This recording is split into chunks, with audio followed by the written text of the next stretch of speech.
I think it just goes into preparation. They preach that. They preach extra base hits.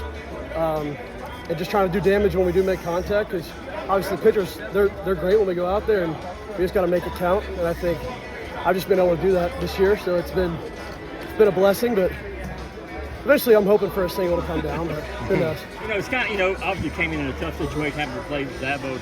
Does that kind of make it even a little more sweeter for yourself, knowing you kind of step up to him in that regard? Of course, it's bittersweet.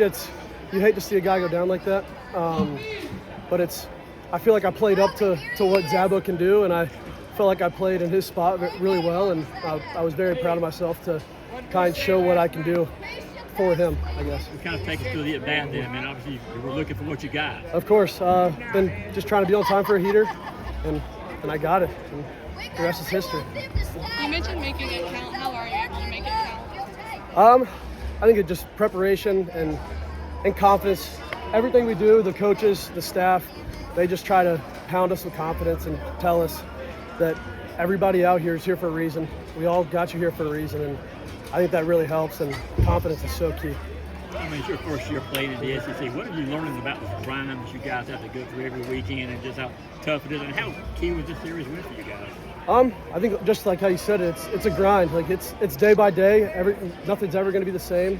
You're just going to have to take it one step at a time and just make every day count. And I think this kind of just sets us up good. We kind of hit a small little skid, and I think this sets us up to just keep building and keep on going. And I think we're going to keep going from here, keep winning. Just curious, did you think you got as much of it as you did when it went off the bat? I did. I can't blame. I tried not to pip it too bad, Yeah.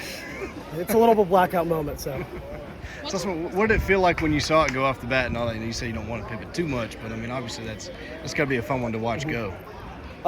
Honestly, watching it go, but getting back with your boys and being back in the dugout and celebrating with them, I think is just as awesome. And so getting around the bases fast and being back in there to celebrate, it's another part of it. What does it do for players when coaches are constantly instilling that confidence within you?